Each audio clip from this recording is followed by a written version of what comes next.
Daddy, I don't understand my assignment. Assignment? Yes. You really know what I mean? That is this one. I don't know how to solve it. It's very difficult. You really know what I mean? I tell you, good when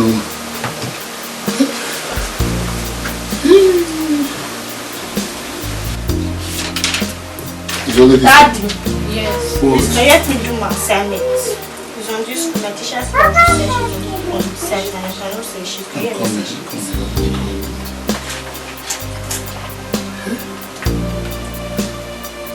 Okay, we are you getting one. I get the man at school. I get in.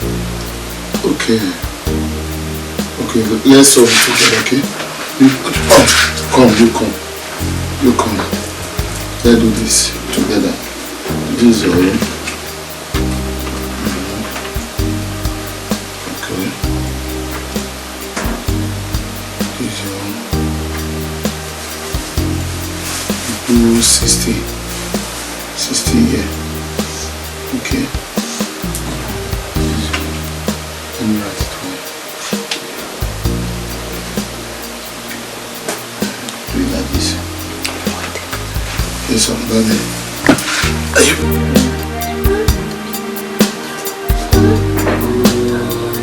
You call the phone.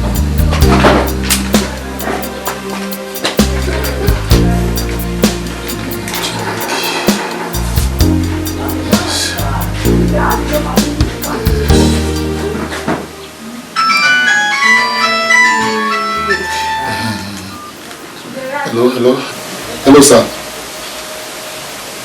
You are checking now. Then you are with the other phone now. I know, sir. I know. Okay, anywhere for Baba. 100% now. You know everything now. I'm working now. By self, no worry, pa. Everywhere good. Yeah. I need. Why roll? I was so true that. Sir. Okay, sir. Thank you. Oh my God. My crown.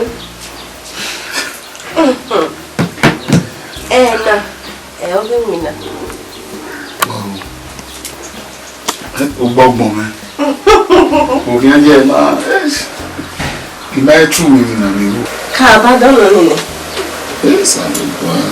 Now give me one now. Well, sure. You know. When you are here. When you walk alone and say, what's my I could do this thing? I get the forward. Oh my God. I love you. I love it too. Okay. Let's go inside.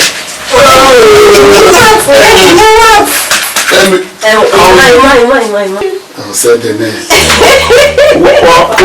How are you, Vero? What are you going to do? Be excellent.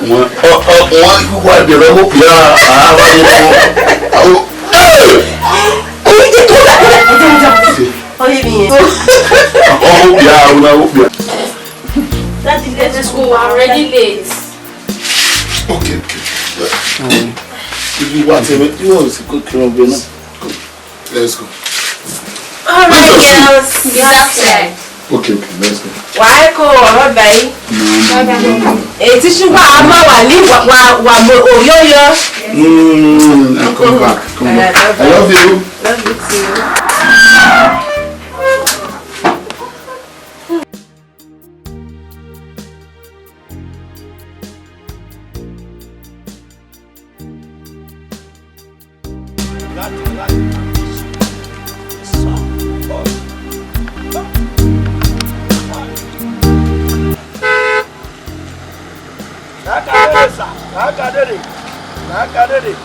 How you doing now? I did pass, sir. See how you find this morning? Thank you. Allah bless you. Come. Hey, okay, call me. This one chop. Manager. Carlos. Thank you. I'm working my friend. Thank you. Allah bless you. Benin are good. Kalas. Man, this man, good. Good, well. Today, chop. Rakadede. Allah, rakadede. Allah.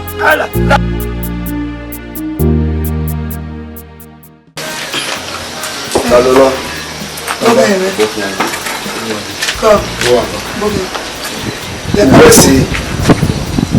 Wesi. Abikawe. Ubwana. Ubwana ile setu yotayi bai.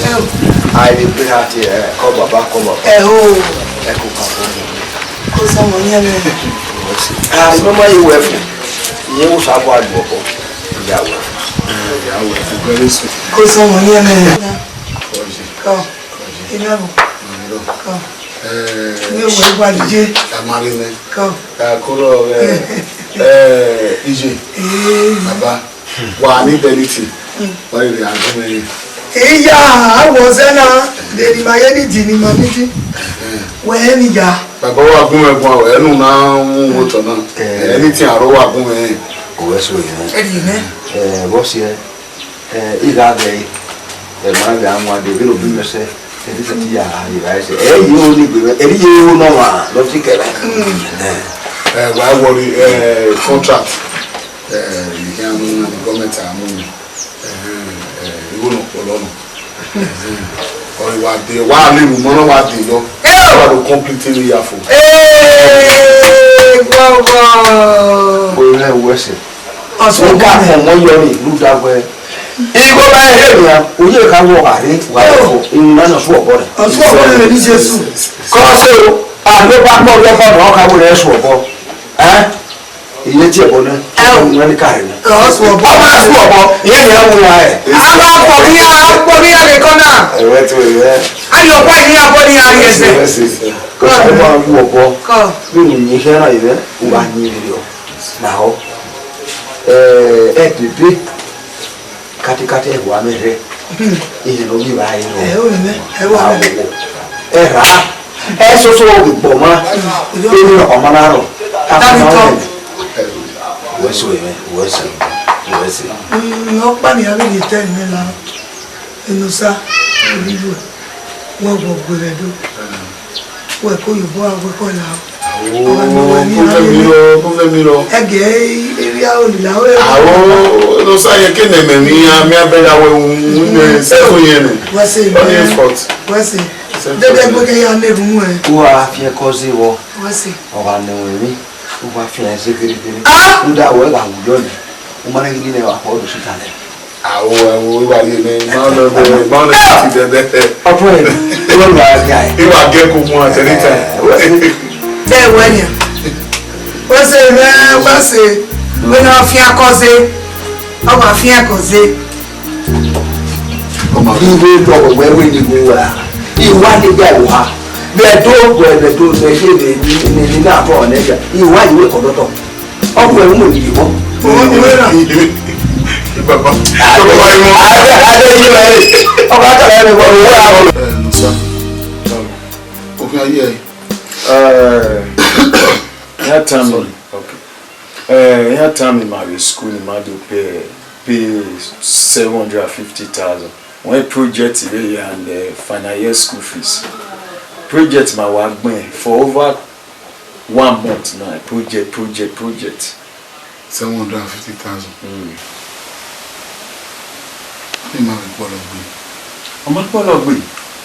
Went from one lecturer to another different office, school fees.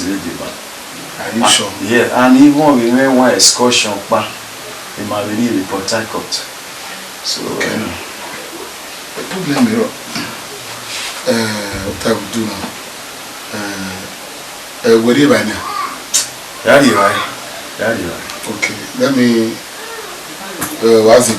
No, I will get back to you. I will get back to you. Brother? Already. No, we paid 750,000. I've been happy before. You go, mommy. We know how many. You carry home. Who can take permission from your wife, man? No, the man will take permission. I think he is my wife. But my no see her. Just wait. Or I will get back to you. Let me relax me. Uwadiae. Oh, how are you? And I want you, brother. When you're walking a car with me, before you will answer me. My wife. Oh yeah. Go. You are when you do one. Was it? He got in a guanacota concerning my school fees and projects. Ona we can card the time away. Nay, while they load the Rakota what you want, now what transfer the money to my account. I really appreciate it. What's it? What's it? Oh, so when you're work cool. Or when I work big. I really appreciate it. I will if you bow here. If you bow here.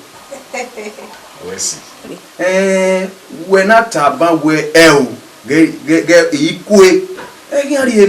Problem error, Domo. Uncle Nusa in Aigbaekhoe.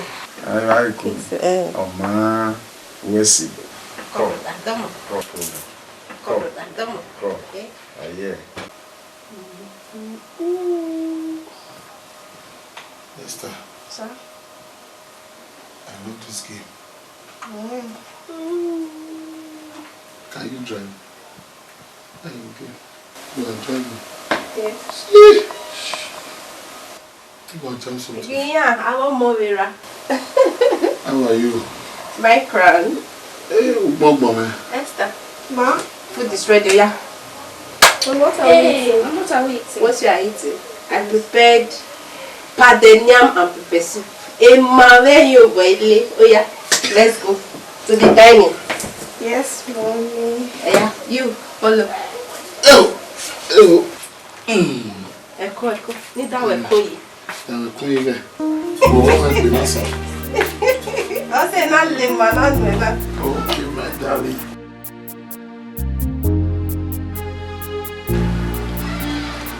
Isaac.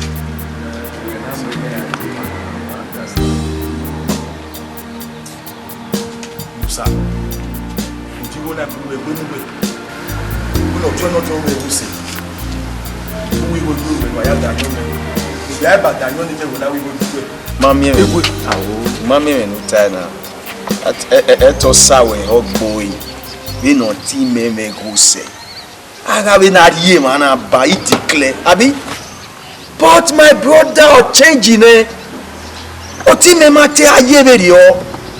Me a one no even ye gege or the either the ATM or few boy off we go moment. But mommy, that girl, that young lady no marriage, she's a devil. Understand? Me I not team Maria take a permission from her. Ne? Really zero. But so me I we only not giver. No sir. Can you imagine? No sir, my guy at all. My guy. It's a guy. You are not wise enough. Go down. No sir, anytime I will. Man ibunoreta na ni make go ni ma wise ero. Man no gele febeta na ni mego ni ma wise ero. Ni ma agbewo. O me mi no awu. Since you me property o me mi ya o me go ofe. Yes. O me mi no bia worry. Won utama me bege ni. Una we owukan we bag school. Bag school but like that lady supposed to be my wife. Okay. Especially one day, one way my brother drove in for what to away. He told her, when I get me only married, I was short of words. Since that day, in fact, I'm not happy with her. Where's the bar man? Okay, now they are January. Tiger one. Okay. Where you are now? Tiger, who you three go? Who we are there? You Yeah, go make January. Man, since you might me go ya them. Who not who we face it. And you know the message graduate to him. Yet we mean one era. I reckon they would reckon na say umieze. They were not sick and we are believing. Where are waiting me bawe? Can you imagine? Sometimes me here with themselves. If people are here where team will try to coordinate. You understand? No. I don't drink tiger now. Fearless. Okay, sir. Fearless. When me No, sir, you are disgracing me. No, sir, guy, undergraduate for that matter. Guy. Me and my way in school. Yeah, my married now we be here. You are low boy. We say me school. See, you are not guy, no. He might like it be. That is the truth. We are getting the make here. Nima cake here is no more than 2 years. But me and my girl will say when I won't get wale in here. I will like a condition where I like my brother. I like Did me have me any way when I get access to my brother? He a pull the money. Where my man? I put the money. No sir. Me out. So papa no ulele make here. In little time away. Wawe, things will change for you. I'm telling you the truth. Are you sure? Yes. So my brother, where's now you not give him mercy. In fact, no sir. You went away, where was he, my friend? We are a fee, mon fee. Yes, now we are friends now. Who will retire now? We are here, you know, very. No sir. Name me out. Waiting your mama. Are you sure? Yes, now. And I know the woman. Now wisdom. I love you. Now wisdom. We're married 1 year now. Hey, I want. Worry. We're done on the name.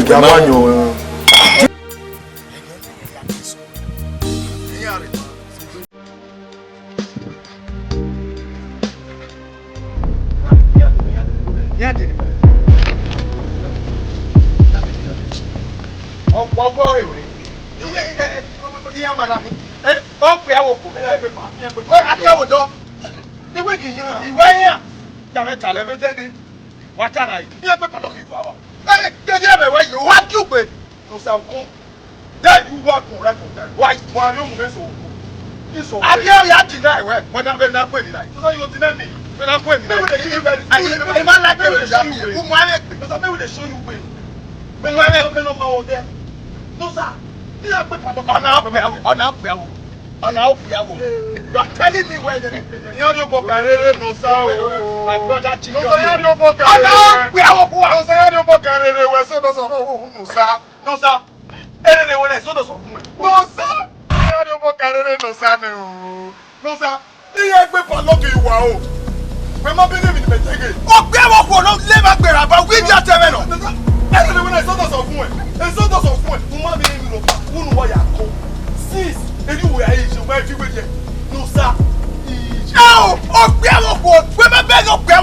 If you're telling me here, anyway, I behave here, sir.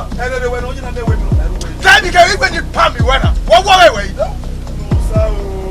Do I threaten you? I can't do. You know, say one nothing. No, don't wait. No, sir, no, he didn't be poor day. Nike poor day, and you mammy, you know, Pabu. Yawu no wana, who might be ropa. Anyway, no, but we're so does you know. He can't die. I don't know, sir. A son does of one.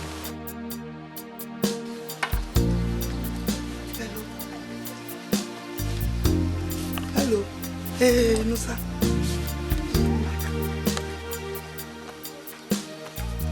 Call. Oliana. Call. Igbewo.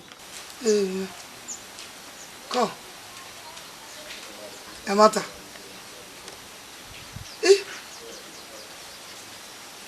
Area wo kan to ageye. Hey. Iyo. Why no be you go? When are you going to school? We are get training where? We are get school. In a day why you know where I know you go. When are you going? What when you carry a tamo kind? So when are you not in? Or my when are you in movie? Hey. We call it when we time.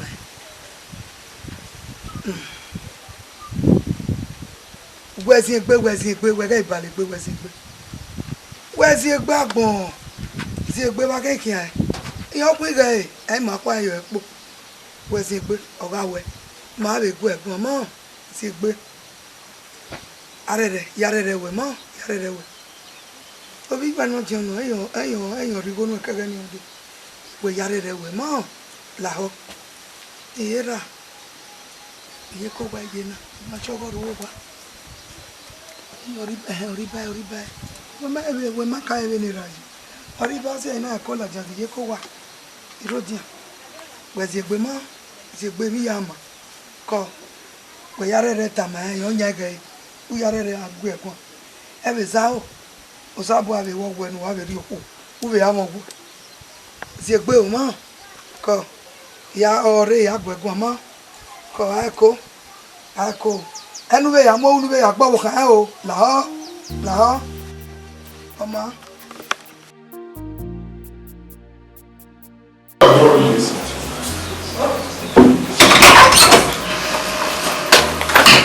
Honey, I'm going.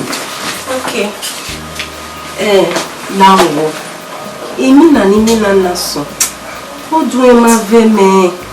So for Pano, you be careful, please. Okay. Now.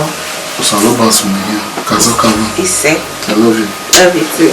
Take care of the house. Have a nice day. Make everybody okay. My children, clean the house. Trust me now. Love you. Love you. Kiss me. Come here. Lana.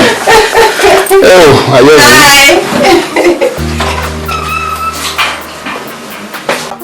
Ebe move net and man like you, but they like it at all. Wow, offend me. No, I don't be me. Me no the idea no be. Mama no ni say. Only way. Listen. The idea. Na here ba. If be carry na, in fact, be na ya get here.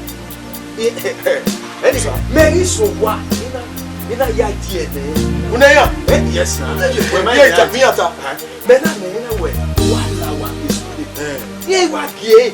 Exactly ke manabudia ke ba ya la. Can you imagine? Oh, where me be can I don't just know. Where me? Okay, where again? Where go no be. Was here be na be net ya o. Dey to go ni danyo ni mwanyo. Yere de me atena me o clear. Atena me a clear me no e no ya le ni pege. We ba mwanyo already we. Be no one ready o. Me I say be mwanyo. Me ke do pass where la we. O mama.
Who are you? How did you know our names?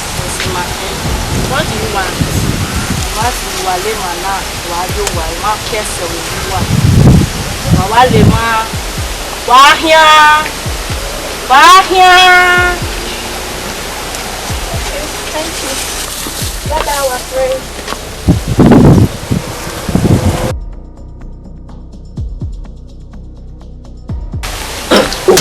Where they go now? In fact, they can't. I don't just understand. I think no via here. Oh, they be our woman.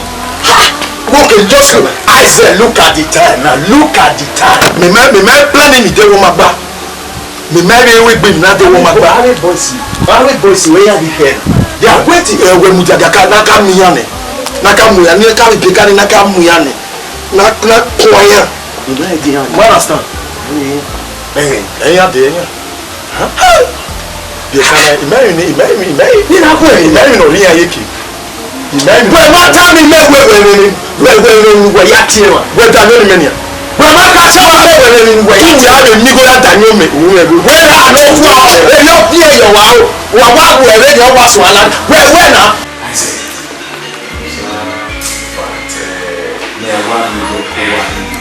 You are really a good friend. In fact, he may take away as a brother, not just a friend. In fact, and return you need to 3 days. You talk about the concerning my brother. You talk about the yes. Nina where a complaint on a village or a project or planning no can yari. Yes, he's living to borrow money. Like he's living to borrow money. He's got to borrow money. And only my brother or any side there via see bad no do. Musa, that is the key. On my auntie, you can go. Go here, boy. On my niece, I got a book. You ain't no okay,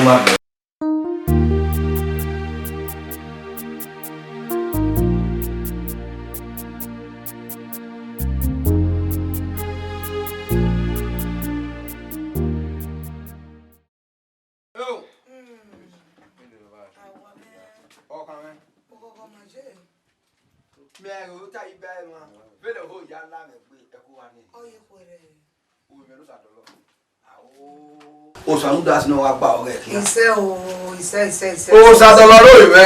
Iṣẹ́. Èmi ya pe lórí obo kan re do. E ya ki wonu e. Iṣẹ́.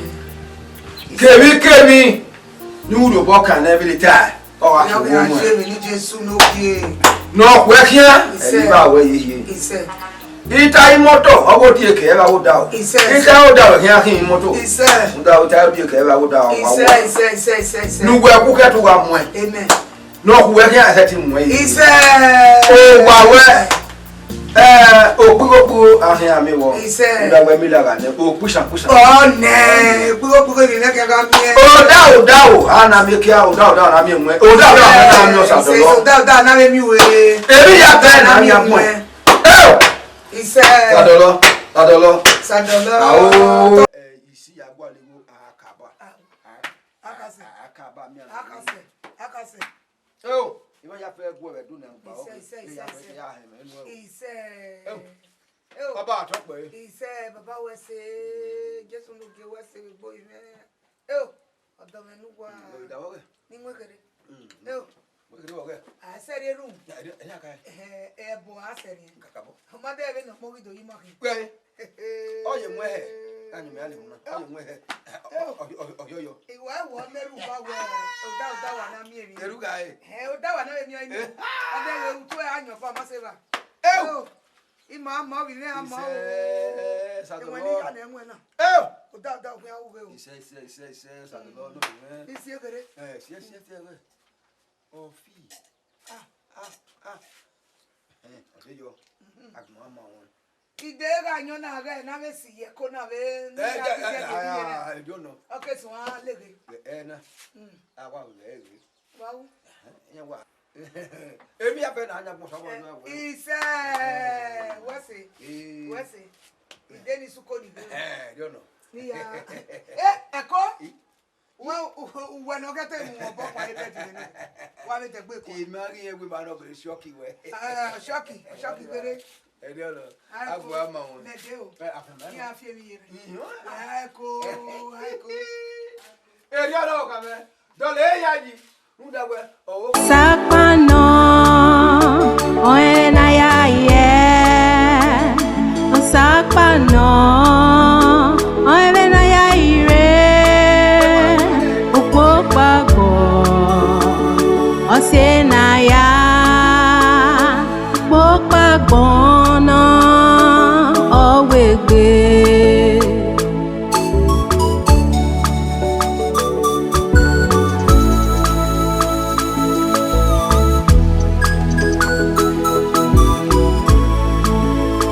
Wa gbogbo osi se no ye.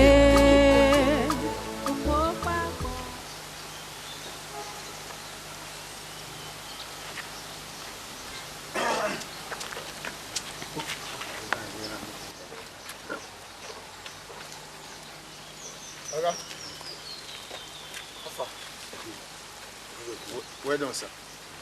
Oh, what you told me. Exactly. Told me. See, Oga, Killer. Don't worry. Killer. You tell me before. See, what can say me? Yeah. That business in day, and my business. I do it perfectly. I did Benin for more than 20 years. I keep people. You pay me. Chop man. Feed my family. Yeah. Boy never do. I go to North. I establish. Okay. That's I do for Okay. Benin. Okay. Even me, Benin, yes.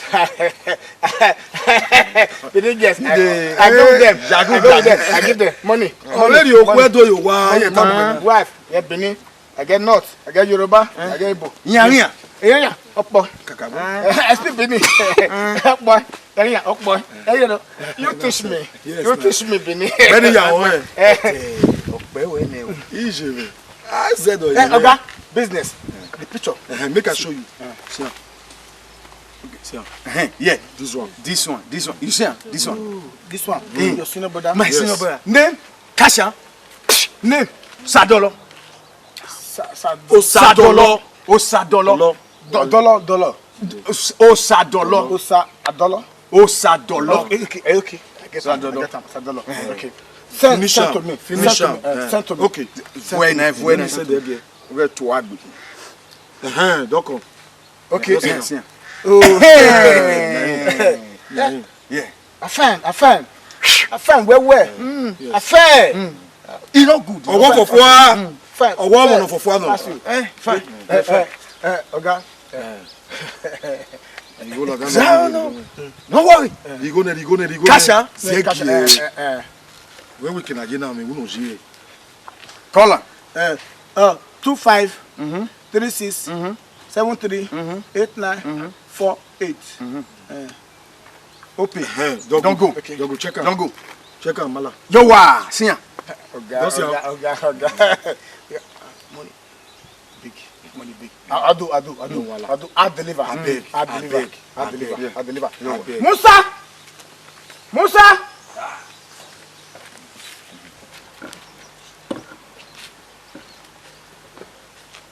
Perfect job. Wallahi.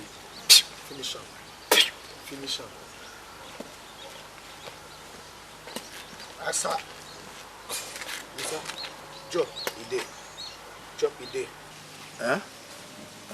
Carry on. Oga. Thank you. Shake it. Thank you. Shake it. Okay. Thank you. I go. Okay. Allah bless you. Okay, say no. Allah bless you. Where am I easy? Job a day. Where am I? Pia. No problem. Problem no. I trust you. My boy, my senior boy. Be careful. Benin, we come, we chop money, we go north. Problem no. Yeah. I like shy.